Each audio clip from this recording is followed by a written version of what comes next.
అధిక సాంద్రతలో పత్తి సాగు విధానం. తెలంగాణ రాష్ట్రంలో పత్తి ప్రధానమైన పంట. దాదాపుగా 20 లక్షల హెక్టార్లో పత్తి సాగు చేయబడుతూ దాదాపుగా 65 లక్షల బేళ్ల పత్తి ఉత్పత్తి జరుగుతున్నది.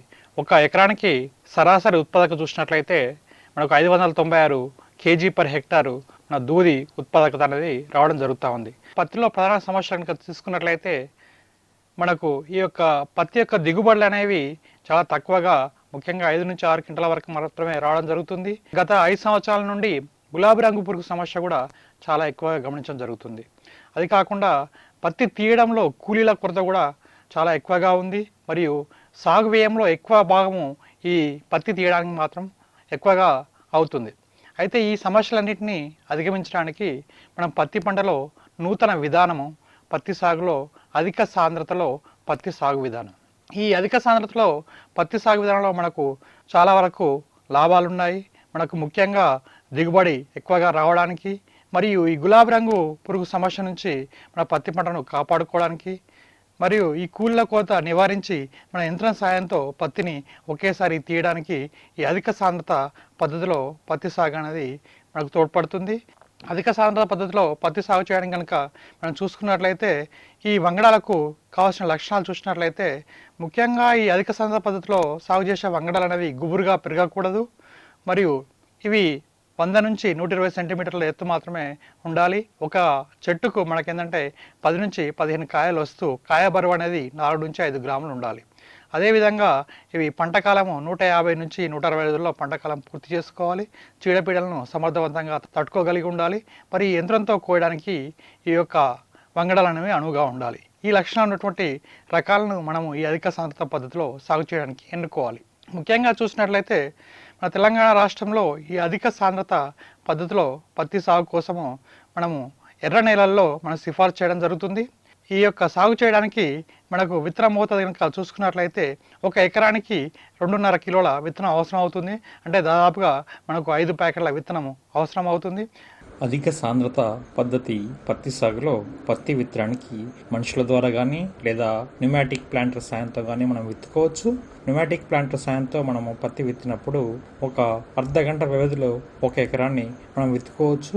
ఈ న్యూమాటిక్ ప్లాంటర్ సాయంతో విత్తినప్పుడు మనకి ఏంటంటే మొక్క యొక్క గింజలు అనేవి సమానమైన దూరంలో పడుతూ సమానమైన లోతులో పడే అవకాశం ఉంటుంది.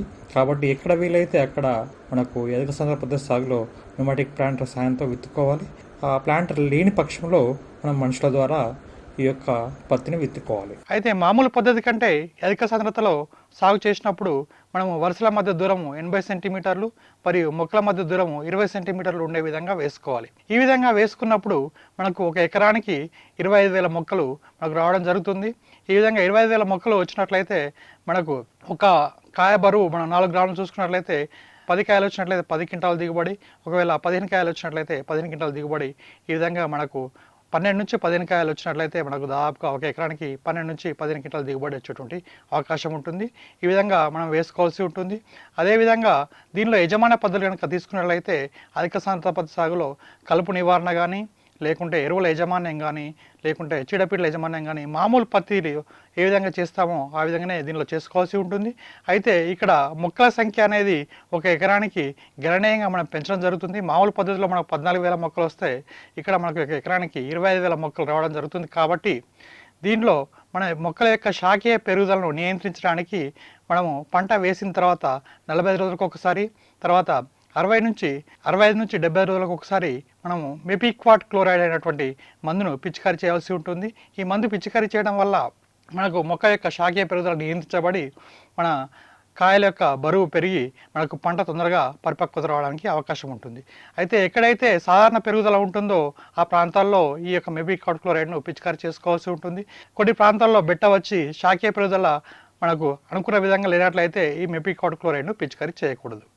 మొదటగా మనము మొక్కల యొక్క వరుసల మధ్య దూరము మరియు మొక్కల మధ్య దూరం తప్పనిసరిగా పాటించాలి. ఈ శాఖీయ పెరుగుదలను నియంత్రించడానికి ఈ మెపిక్వాట్ క్లోరైడ్ మందులు అనేవి పిచికారీ చేసుకోవాలి.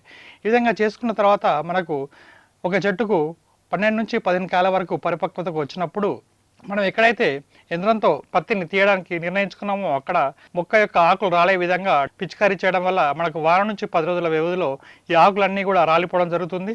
ఆకులన్నీ రాలిపోయిన తర్వాత ఒకేసారి కాటన్ పిక్కర్ సాయంతో మనం పత్తిని తీసివేసుకోవచ్చు, లేదా మనుషుల ద్వారా కానీ ఒకేసారి మనము పత్తిని తీసుకోవచ్చు. ఈ విధంగా మనము ఈ అధిక సాంద్రత పద్ధతి సాగులో ఈ యొక్క మేల్కొలన్నీ పాటించినట్లయితే రైతు సోదరులు అధిక దిగుబడులు సాధించడానికి అవకాశం ఉంటుంది.